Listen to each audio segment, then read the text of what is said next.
Terima kasih Anda masih bersama kami. Bagi Anda yang baru saja bergabung, kami hadirkan kembali 3 berita utama pada pagi hari ini. Sejumlah imigran Rohingya dipindah paksa mahasiswa dari tempat penampungan sementara meski sebagian pengungsi menangis.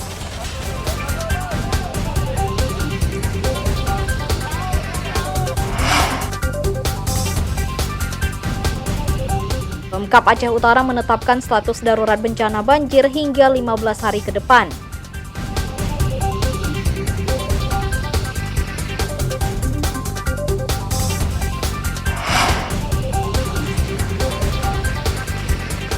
Di tengah suasana banjir, sejumlah lulusan STAI Syekh Abdul Rauf Aceh Singkil di Yudisium.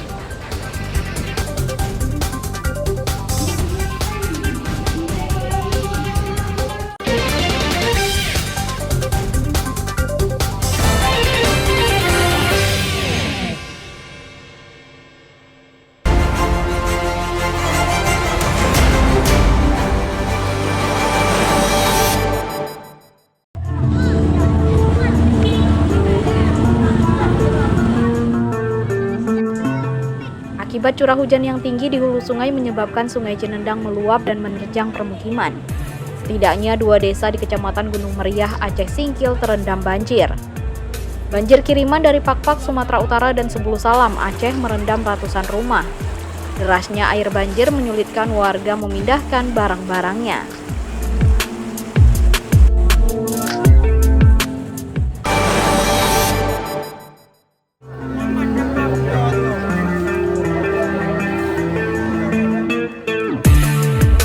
Ratusan imigran Rohingya yang selama ini menempati Pantai Lawung di Kecamatan Muara 3, Kabupaten Pidi dipaksa pindah. Manusia perahu ini terlantar di perbukitan perbatasan Kabupaten Pidi dengan Aceh Besar. Sejak Jumat lalu, 180 pelarian asal Bangladesh berada di semak belukar tanpa fasilitas apapun. Mereka hanya bisa duduk di antara pepohonan tanpa ada bantuan apapun.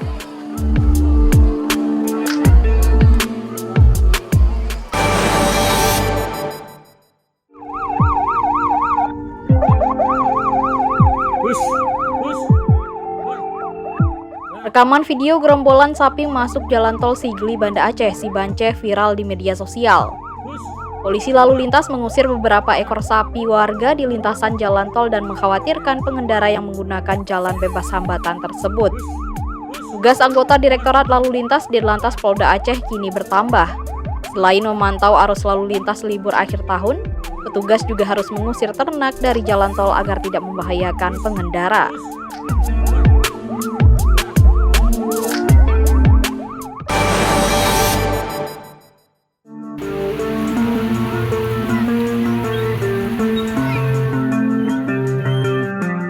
Hujan deras yang mengguyur Kabupaten Aceh Timur selama 2 hari terakhir menyebabkan 7 desa di Kecamatan Indramakmu terendam banjir. Aktivitas warga lumpuh total lantaran jalan antar desa ikut terendam. Debit air sungai meningkat meluap ke permukiman. Sejumlah rumah yang berada di pinggir sungai terancam ambruk jika hujan deras masih mengguyur wilayah itu.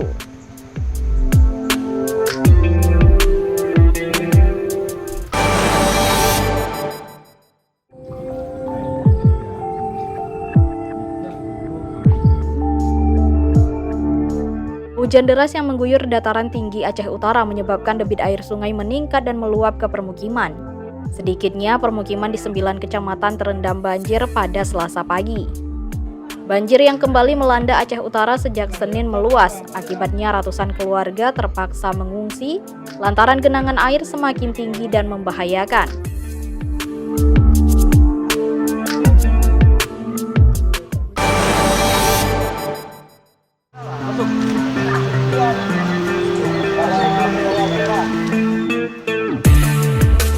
Memperingati 19 tahun Tsunami Aceh 26 Desember 2023, Presiden ke-6 Indonesia Susilo Bambang Yudhoyono menyempatkan diri berziarah ke kuburan massal Siron Kabupaten Aceh Besar. Kuburan massal Siron tempat dimakamkan sekitar 47.000 korban bencana gempa dan tsunami Aceh 2004 silam. Dalam ziarah ini, SBY didampingi putranya Agus Harimurti Yudhoyono, tak kuasa menahan haru saat mengenang bencana dahsyat yang merenggut ratusan ribu nyawa itu. Sementara itu, sejumlah keluarga korban juga berziarah di kuburan massal Siron. Areal pemakaman korban tsunami seluas 3 hektar ini ramai diziarahi terutama saat peringatan musibah tsunami.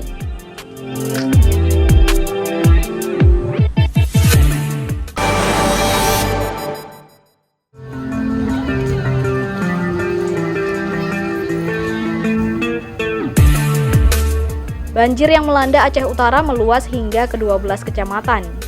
Selain merendam permukiman, banjir juga merendam jalan lintas timur yang menghubungkan Medan dengan Banda Aceh. Akibatnya arus lalu lintas terganggu. Pusat kota Lok Sukun nyaris jadi sungai akibat terendam banjir.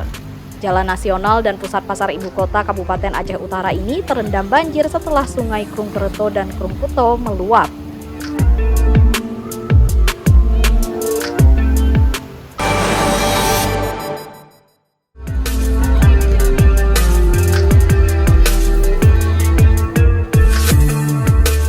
Banjir yang melanda 12 kecamatan di Aceh Utara hingga Rabu pagi belum surut. Warga mulai mendirikan dapur umum untuk memenuhi kebutuhan logistik selama banjir lantaran mereka tidak bisa memasak di rumah yang masih terendam. Dapur umum merupakan inisiatif warga yang kesulitan memperoleh makanan akibat pasar masih terendam. Warga mendirikan dapur di pinggir jalan lintas nasional Banda Aceh Medan lantaran lokasi lain terendam.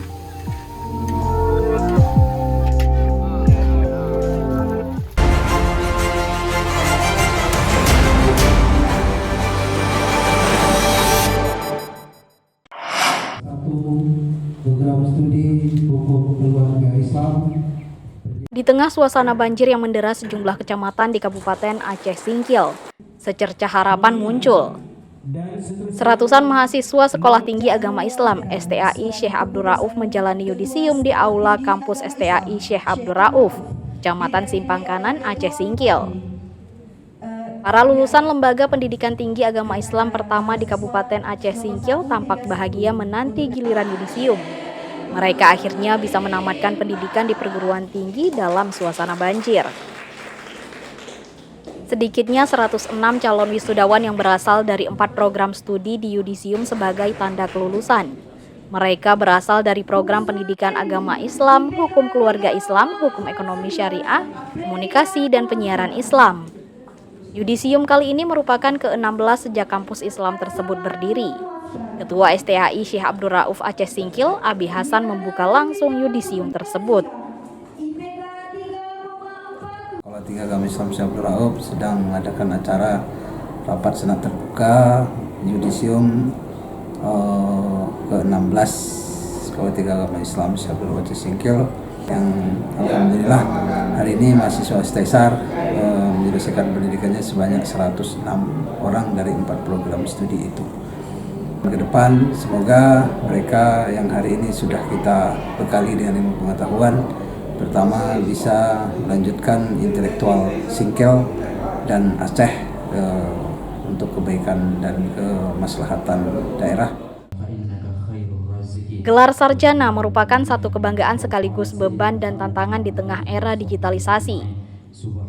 Para lulusan diminta menjaga nama baik alma mater STAI Syekh Abdul Rauf dan ilmunya bisa bermanfaat bagi kemajuan Kabupaten Aceh Singkil. Nazarudin melaporkan dari Aceh Singkil.